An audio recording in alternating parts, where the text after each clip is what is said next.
Hi, welcome to another episode of Hot Takes. Jim O'Neill, not a name familiar for most. He used to work at Goldman Sachs. He quit. He then went and worked as a policy advisor for the Tories. He quit and then he went and worked as a policy advisor in the Treasury for Labour. So a man with very low loyalty, one thinks. However, he is someone sort of expert in the field, you could argue, when it comes to economics.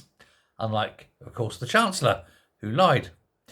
But he's saying that she's got to U-turn on her manifesto pledge of not raising taxes. She's got to U-turn on her pledge she made after the last budget about not raising taxes. And he says she's got to raise taxes or this government will fail. Far too late for that, Jim, my lad. This government is already failing.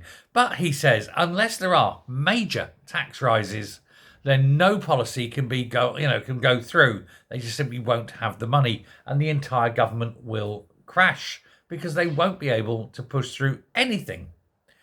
Well, of course, we were expecting that. They've been gaslighting all these tax rises. But what is he saying? Well, it looks like income tax is going to have to go up. National insurance for employees is going to have to go up. The rate of VAT is going to have to go up. And what does this mean? It means you've got less money in your pocket and everything is more expensive.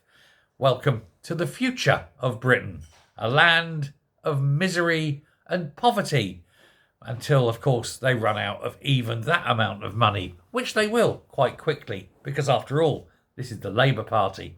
And of course, as everything goes up in value, they'll have to tax more to pay for it, because, this is the Labour Party and all they've got is tax. But when your entire salary has gone in tax and you've got no food left, what are you going to do?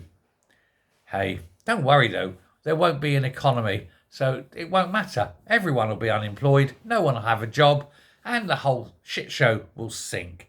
And then the IMF will be called in, and then everyone will go away and not vote Labour again for another 20 years. And then all the stupid children will grow up and go, oh, isn't socialism a great idea? And then hopefully at that point, everyone who's a grown-up will take these children and just give them a few slaps and say, no, it's a terrible idea. I do think we need to actually prosecute the Labour Party for the damage they've done to this country. It is probably irreversible. It's probably now destroyed. The country's probably done. But, they want to go, oh, more money for the NHS. Oh, the Northern Powerhouse. Oh, we want to do this. Oh, we want to give foreigners all these houses. And the taxpayers have got to pay for it. The taxpayers won't be able to pay for it, though, because the taxpayers won't have jobs. Because there'll be no jobs. Let's face it. Nobody's going to be able to afford a job because nobody can work, because there won't be any companies, because all the companies will have fucked right off. And who can blame them? Wonderful, isn't it? This is socialism. Yes, it's the 1920s. Let's run the economy like it's the 1920s. Let's make sure people can't leave the country and where have they all gone? I mean, honest to God, these people, fucking dinosaurs with dinosaur mentality, and they have no idea how economics works. Well, of course not.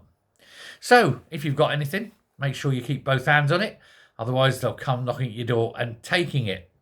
Convert all your wealth into something that's easily movable. I recommend gold coins. And then, if you can, bury it. Because those bastards have come round. They'll take the curtains off your windows if they think they can sell them to pay for an immigrant's house. Thanks very much. Bye.